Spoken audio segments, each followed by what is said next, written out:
My daughter said, "Obey my husband or get out," so I took my pillow and the retirement money she counted on. The dining room lights glowed warm and golden that night, but the warmth in that house had long since drained away. I sat at the table where I had once imagined grandchildren laughing with love, a daughter who respected the woman who had raised her, and perhaps even a son-in-law who saw me as family. Instead, what I faced was a stage set for humiliation. The walls of that house, a house I had helped pay for with my retirement savings, echoed with cruelty. The smell of roasted chicken filled the air, the clinking of silverware punctuated the silence, and then Derek leaned back in his chair, spreading himself out like a king surveying his kingdom. He crossed his legs, lifted his foot, and smirked at me. "Old witch," he said in that mocking drawl of his. "Bring me a basin of water and wash my feet. In this house, women serve the men. That's how it works."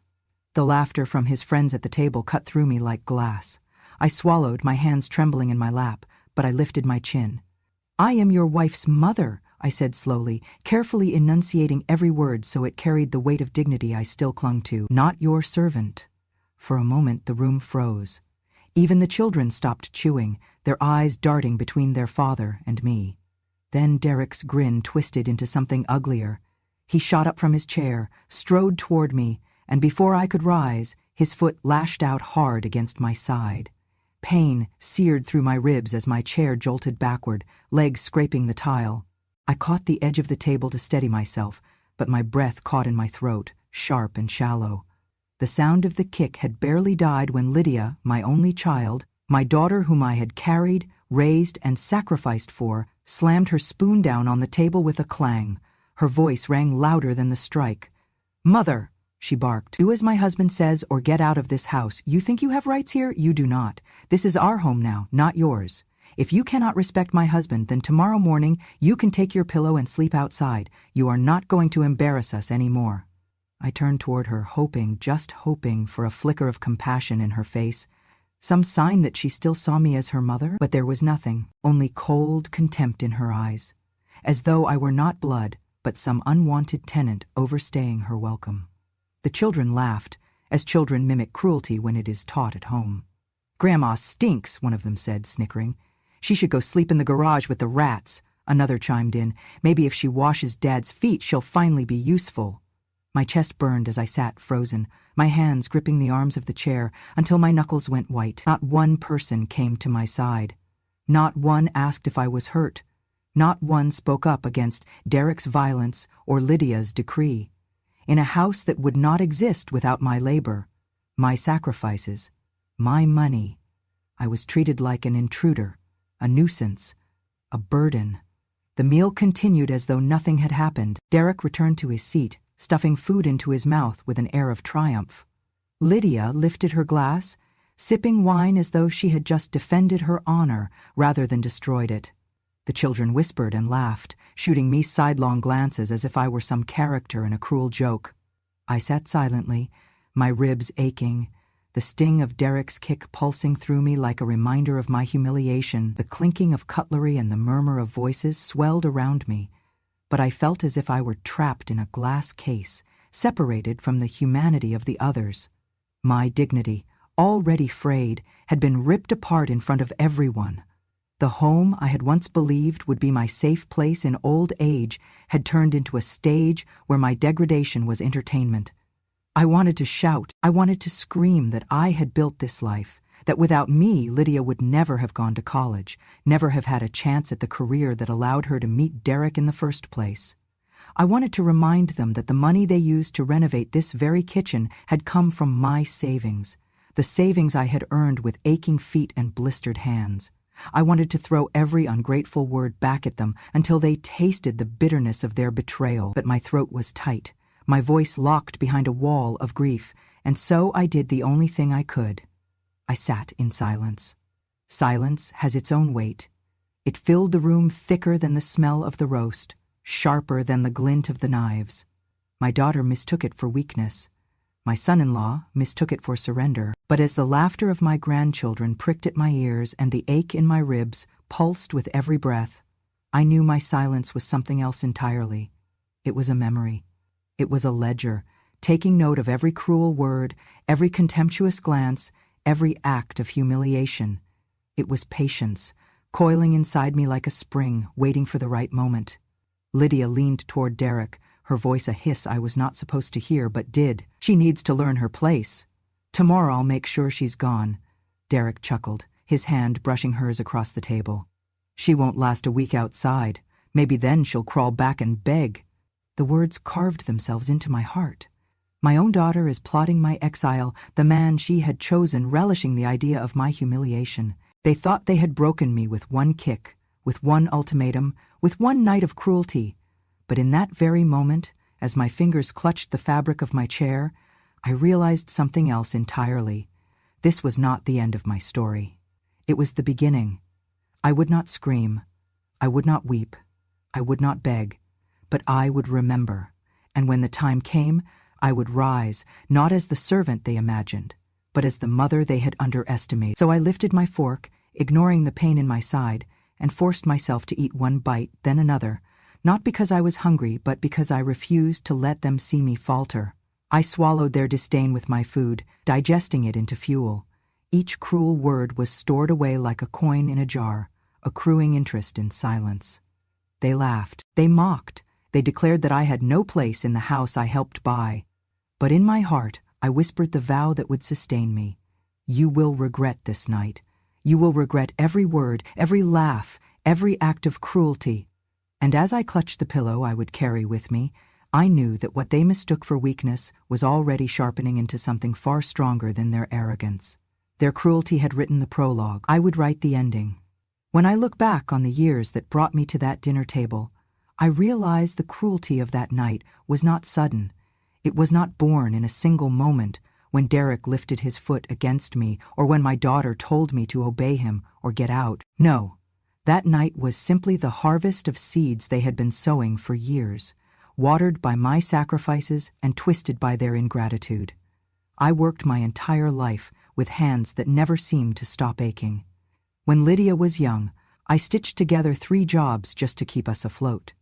In the mornings, I scrubbed floors in offices that gleamed with other people's prosperity. In the afternoons, I took in laundry, my fingers raw from the detergents, folding clothes for women who lived lives of ease while mine was spent chasing overdue bills. At night, after Lydia was asleep, I worked the counter at a corner store, fighting exhaustion as I smiled at strangers buying cigarettes and beer. I lived on coffee and determination, and every cent I made went toward Lydia's food, her clothes, her school supply. I told myself that the exhaustion didn't matter, that one day she would understand, that one day she would look at me and say, "Thank you, Mom. I see what you did for me." But that day never came. When Lydia turned 18, I did the unthinkable. I signed over my small savings account, money I had been setting aside for my old age so she could go to college without loans crushing her. It was everything I had, my safety net, the only cushion between me and poverty. When I told her, her eyes did not fill with gratitude. She did not hug me or cry.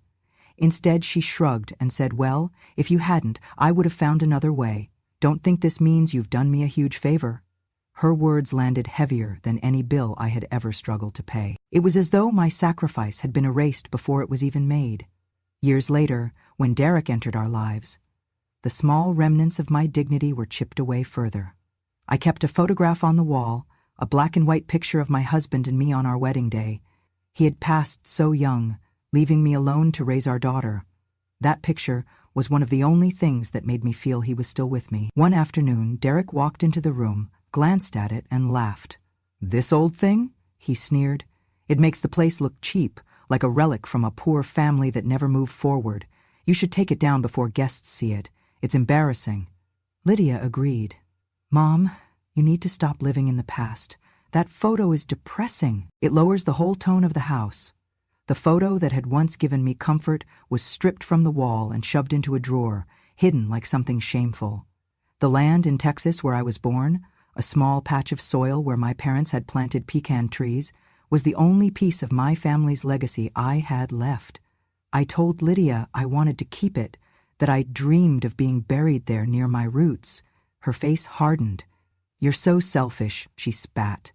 "We could sell that land and have money to expand the restaurant." You're clinging to dirt while we're trying to build a future. Why can't you ever help us when we need it? Selfish. That was the word she used for a woman who had never once spent $1 on herself when her daughter needed it more. Even the meals I cooked became weapons against me. I had grown up making tamales and chili the way my mother taught me, recipes that carried the taste of home. One evening I set a pot on the stove, hoping to share a bit of that warmth with Lydia and the children. As soon as Derek walked in, his nose wrinkled. Lydia fanned the air as though it were smoke. "God, Mom," she said, her voice full of disgust. "This house smells awful. Nobody wants your greasy food here. You're making us look low class. Stop cooking your old dishes. It's embarrassing." The meal was dumped in the trash, and I stood there, holding the wooden spoon, feeling like the ghost of a woman who no longer had a place at her own table. The little indignities added up. When Lydia was a girl, she used to show off the sweaters I knit for her. "Look what my mom made me," she would shout proudly on the playground, tugging at her friends' sleeves so they could feel the stitches. Her pride had once filled me with joy.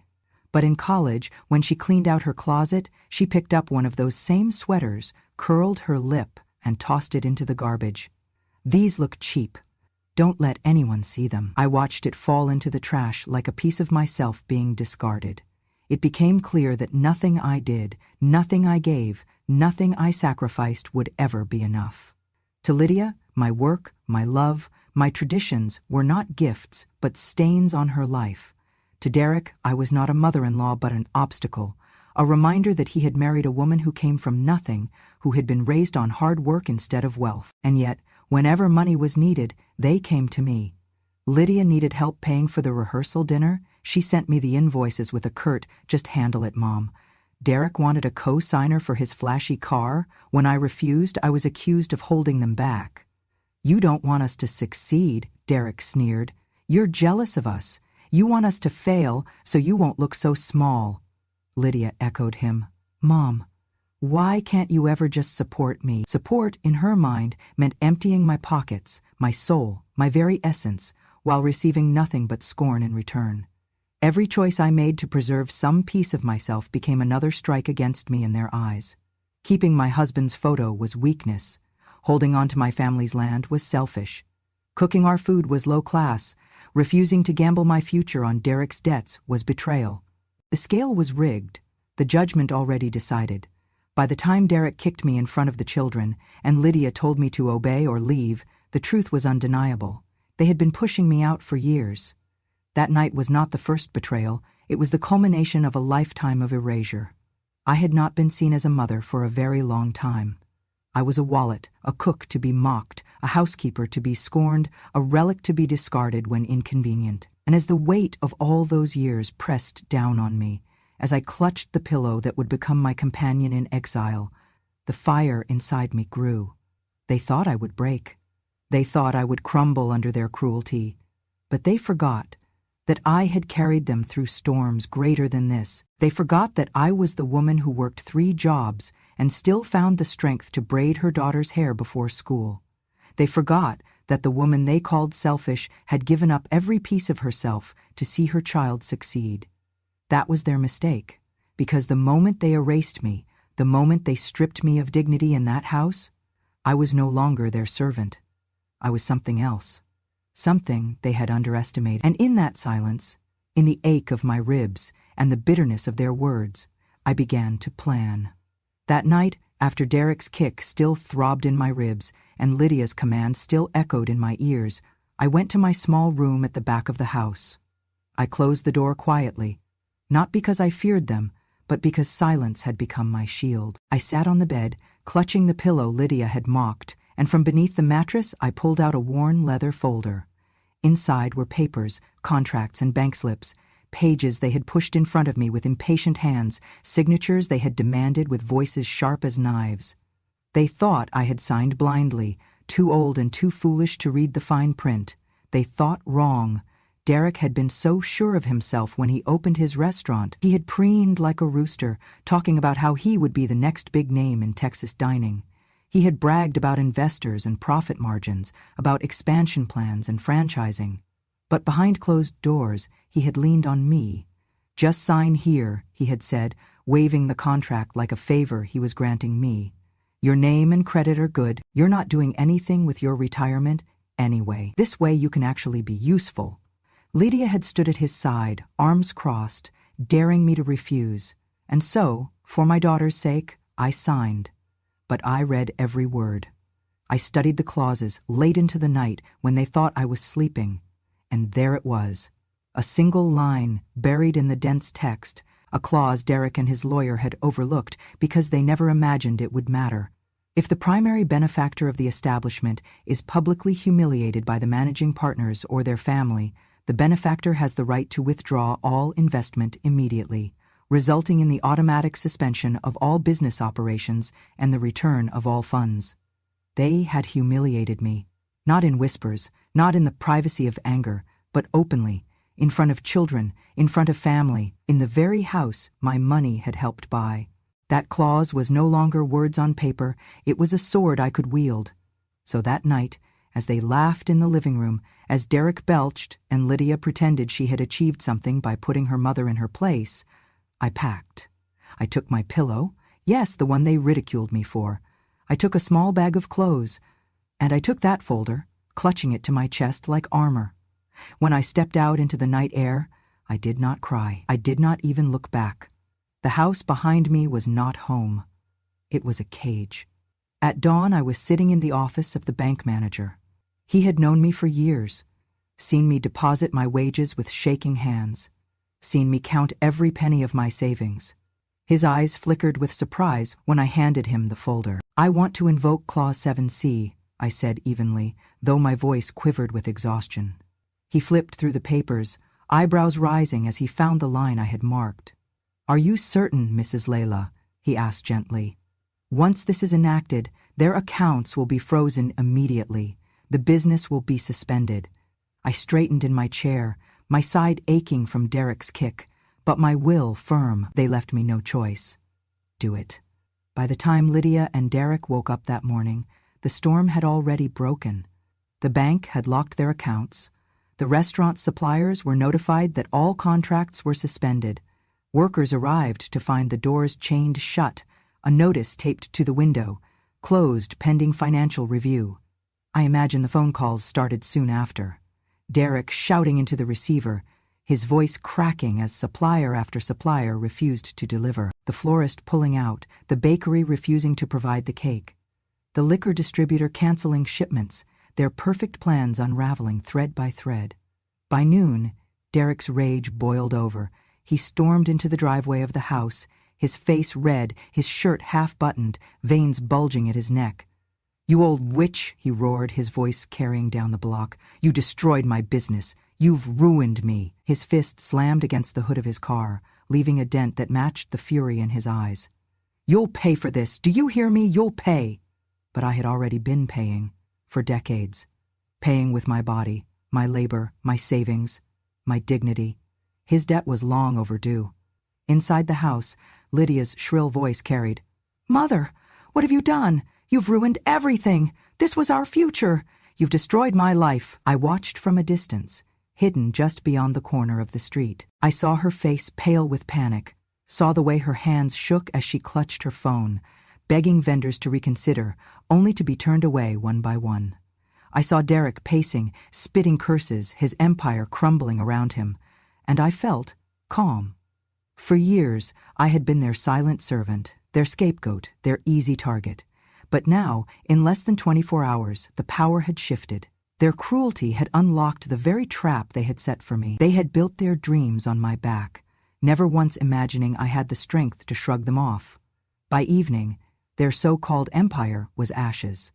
The restaurant that was supposed to be Derek's crown jewel stood dark and silent.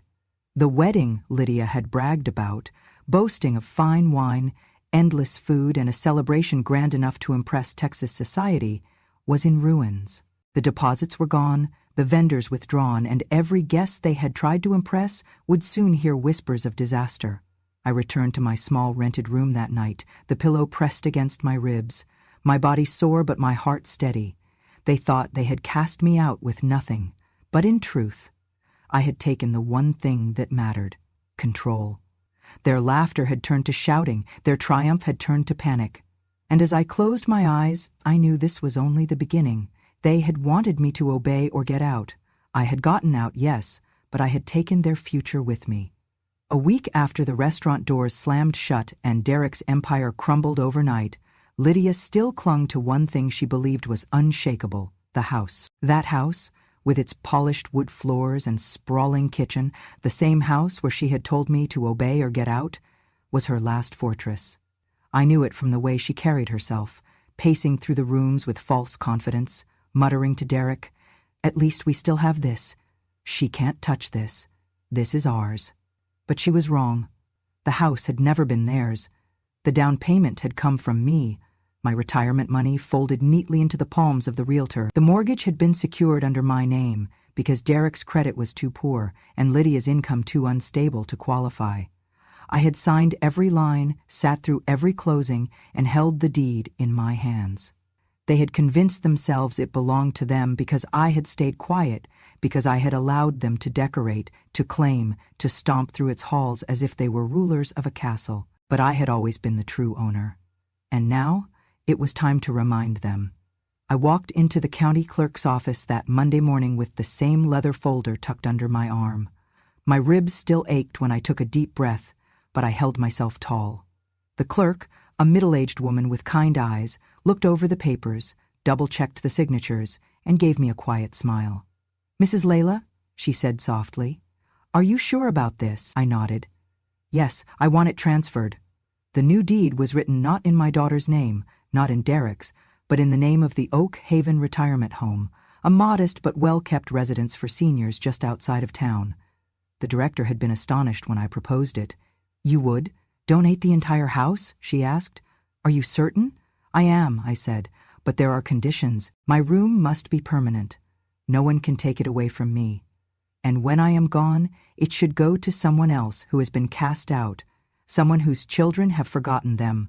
This house will not be a cage of cruelty. It will be a refuge." She pressed my hands in hers, tears in her eyes, and promised it would be so. When Lydia and Derek found out, the storm that followed was worse than any I had seen. They came tearing into the house, slamming doors, throwing cushions across the room, shouting so loudly the neighbors gathered outside to listen. "You can't do this," Lydia screamed, her face blotchy with rage. "This is my house. My children live here. You're stealing from me." I stood calmly in the living room, papers folded neatly in my lap. "No," I said, quietly, "I am reclaiming what was always mine. You made this house unlivable for me. Now it will be a place of peace for others." Derek's eyes bulged as he threw a lamp against the wall, the crash echoing down the hallway. "You old witch!" he shouted. "You've taken everything from me, my business, my future, and now my home. Where the hell are we supposed to go?" I met his fury with silence, letting it wash over me like a tide that could not move a stone. Lydia dropped to her knees, tears streaking her face. "Mother, please," she begged, the same mouth that had once told me to get out, now twisting into desperation. "Think of the children. You can't throw us into the street. You're heartless." The words stung, not because I believed them, but because I remembered the countless times I had sacrificed to keep her safe, warm, fed. Heartless? I had given her my life, and in return she had demanded I wash her husband's feet and sleep outside like a beggar. I rose from my chair and handed her the papers.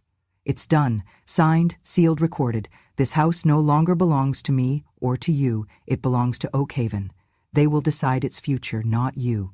She snatched the papers from my hands, scanning them with trembling eyes, her face blanching as she read the official stamps and signatures. Her sobs grew louder, her body shaking. Derek cursed under his breath, kicking at the baseboards as though breaking wood could undo ink. But nothing they did mattered.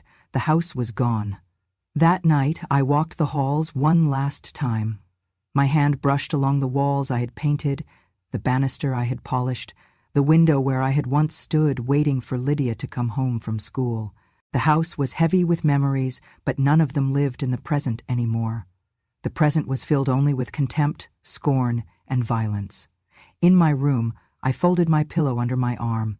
It was the only thing they had left me, and it was all I needed, The bed, the closet, the chair, they could keep them. What mattered was that my dignity remained intact and that the walls of this house would no longer hear my cries of humiliation. They would hear laughter again, but not Derek's, not Lydia's, not their children's. They would hear the laughter of elders finding safety, of the forgotten being remembered. When I closed the door behind me and stepped into the night, I felt no sorrow, only release. The next morning, Derek and Lydia woke to find strangers from the retirement home walking through the property, taking notes, assessing repairs. Their shouts carried down the block. "Get out!" Derek bellowed. "This is our house!" But the officials ignored him. The paperwork was done, and the law was clear. He was nothing here anymore. By evening, Lydia sat on the front steps, her face streaked with mascara, clutching her children as though they might disappear. Derek paced beside her, muttering curses, powerless for the first time in his arrogant life, and I, watching from across the street, felt something I had not felt in years. Justice. They thought the house was their stronghold, the one thing I could never take. But they had forgotten whose name was written on the deed.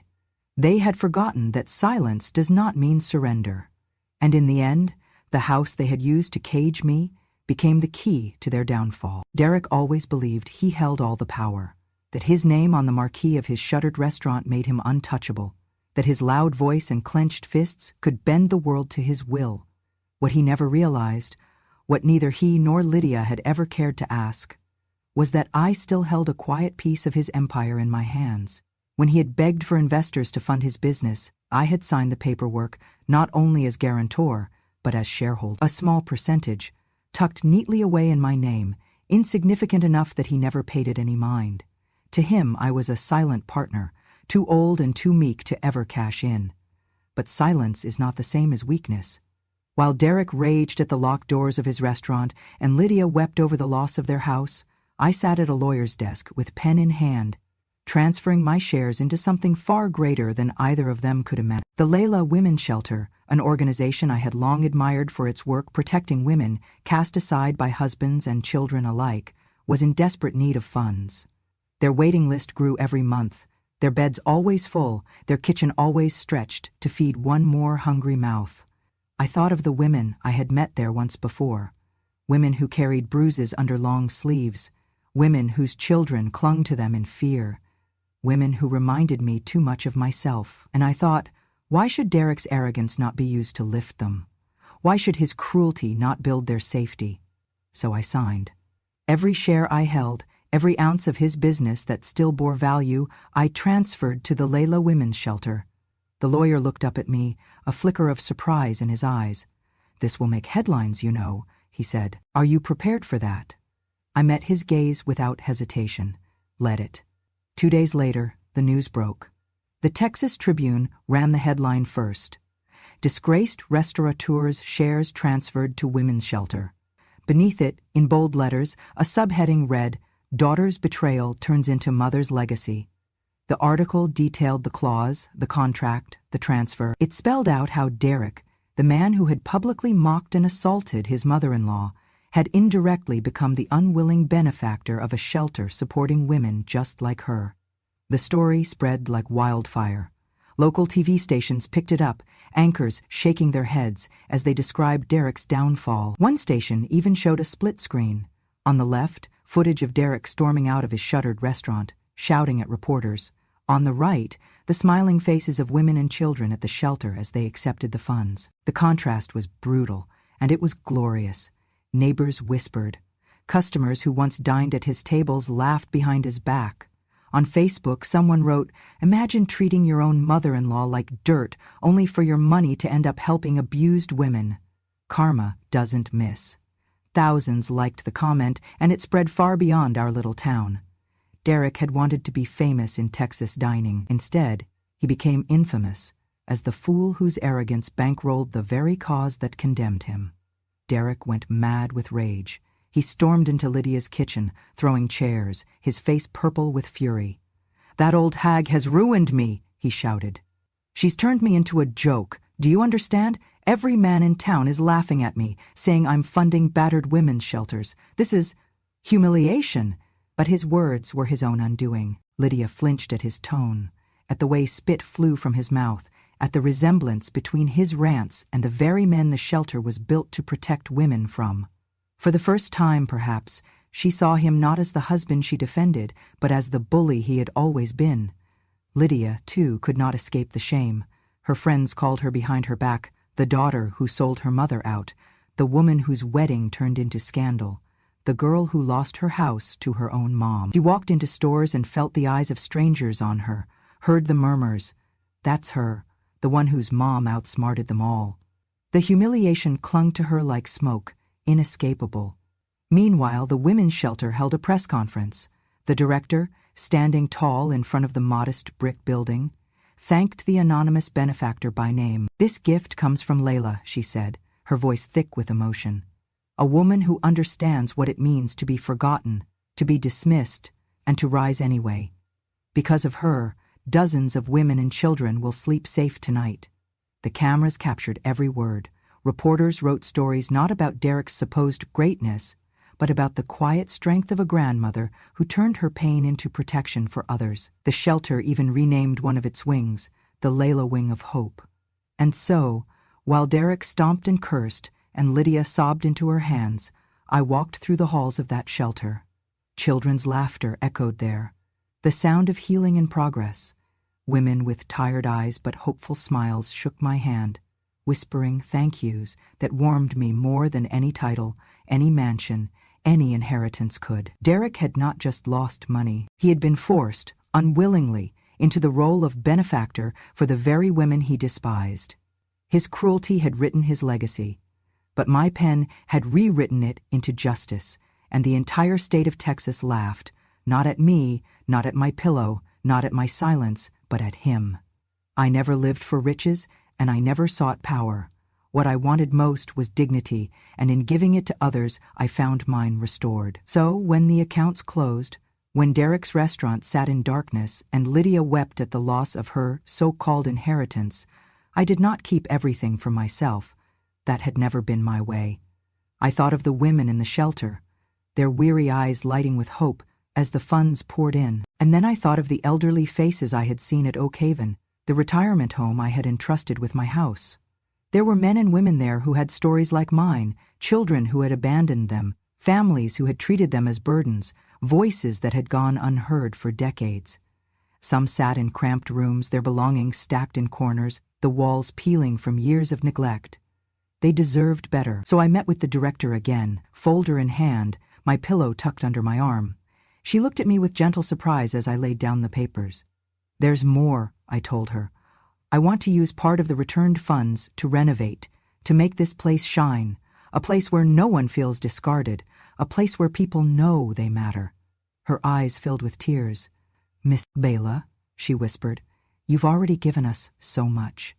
You don't need to—" "I do," I interrupted softly, "because I know what it feels like to be told you are nothing, and I refuse to let another elder live in that kind of shadow."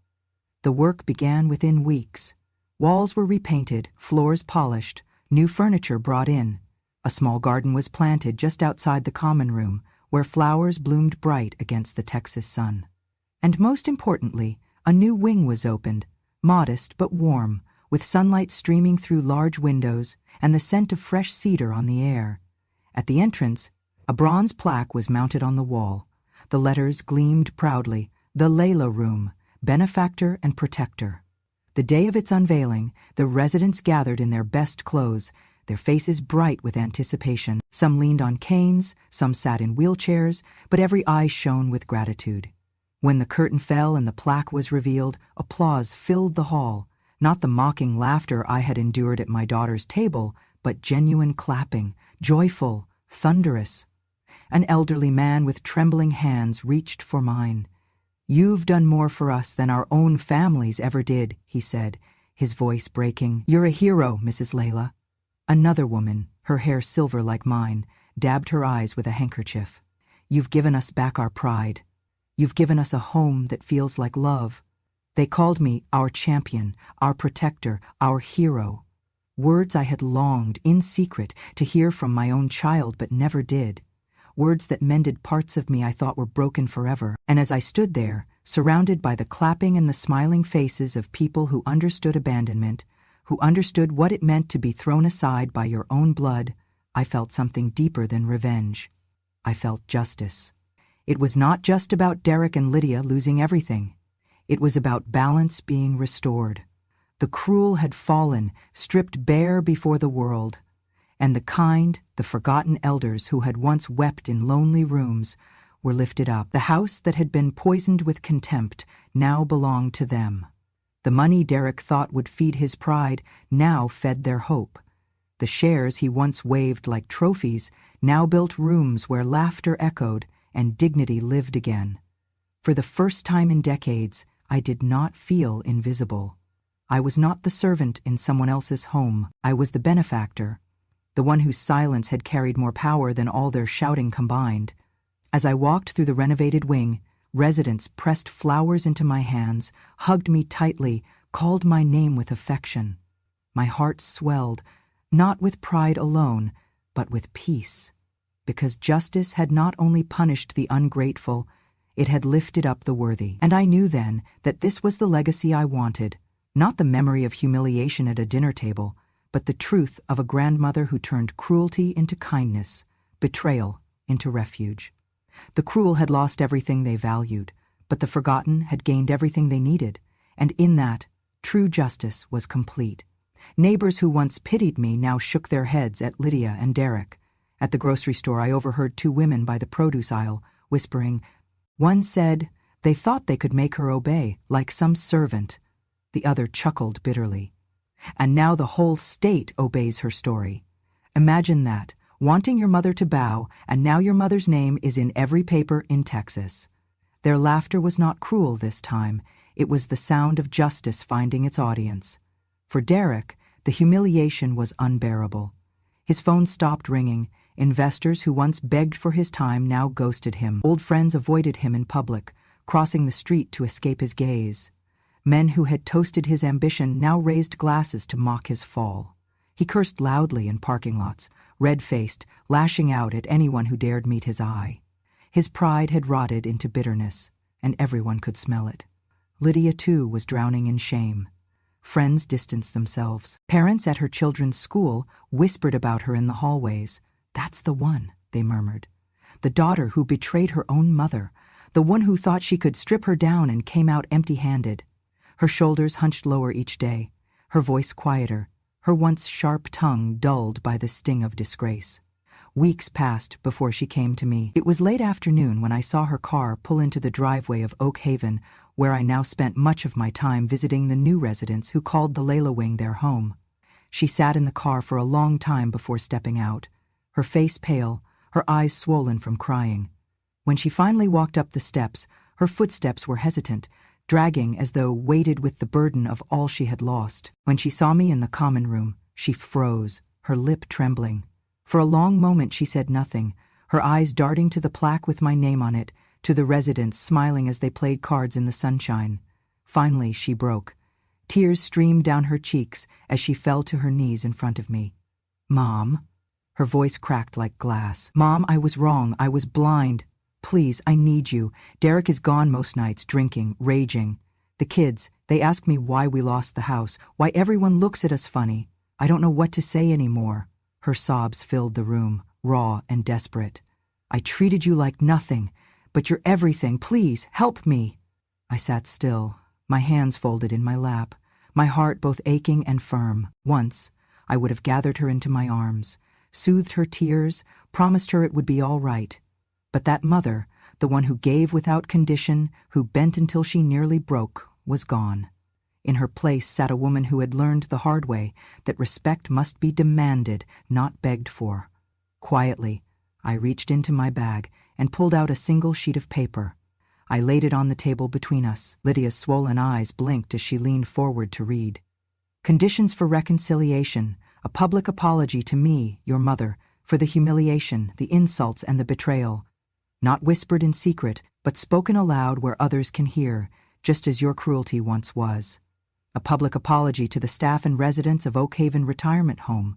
You mocked me, but they took me in with kindness. You will honor them. A public apology to the Layla Women's Shelter. Your husband's name, and by extension yours, will forever be tied to their cause. You will not run from it. You will stand beside it and acknowledge their worth. You will commit to family therapy. Not for my sake, but for your children's. You must learn that motherhood is not servitude and that respect is not optional. Lydia's hands shook as she clutched the paper. Her tears fell onto the ink, smudging the letters. "Mom, this is humiliating," she whispered. The story spread across Texas like wildfire. Newspapers carried the headline in bold letters. "Ungrateful daughter and greedy son-in-law lose everything after publicly humiliating elderly mother." The articles described every detail: the restaurant shuttered, the house transferred, the shares redirected to the women's shelter, the new wing at the retirement home gleaming with fresh paint and flowers. My name, once whispered only in the shadow of their contempt, now appeared in print as a symbol of quiet justice. Her sobs grew louder, her shoulders shaking. "I'll do it," she choked out. "I'll do whatever it takes."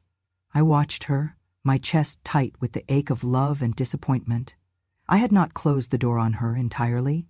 I had left her a path back, but it was narrow, steep, and paved with contrition. Whether she walked it was her choice. The residents in the Layla wing looked on quietly, their eyes soft, their nods small but approving. They understood. They too had been cast aside, and they knew that dignity, once restored, cannot be bartered away easily. That day, I did not embrace my daughter. I did not rise to comfort her. Instead, I let her cry, let her sit in the truth she had built for herself. I had given her the terms. The rest was up to her. And as she sat trembling in her shame, I felt no guilt, only peace. Because the world now knew the truth. The reporters, the neighbors, the strangers in grocery stores, they had seen her betrayal, and they had seen my strength. Lydia had wanted me to obey her husband or get out. I had gotten out, yes, but I had taken everything she counted on with me. That was the price. And finally, at last, she was paying it. And so, my dear ones, that is the end of my story. A story born not from shouting or revenge, but from silence, that carried more weight than any scream could. They thought they had stripped me of everything, my home, my dignity, even my place at the table.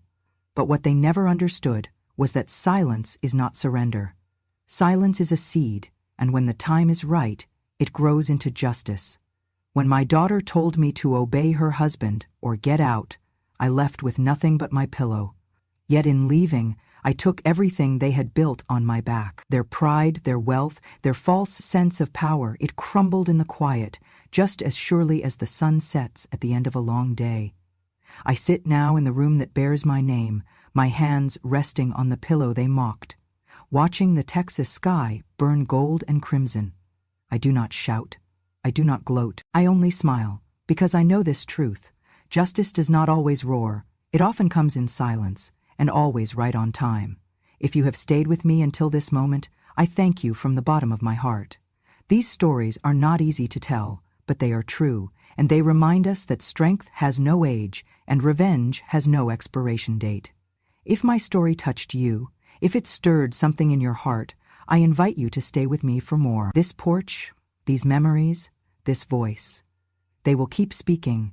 So please, subscribe to Grandma, True Stories, and walk with me through the chapters of a life that refused to stay silent, because sometimes, when a grandmother tells her truth, the whole world listens.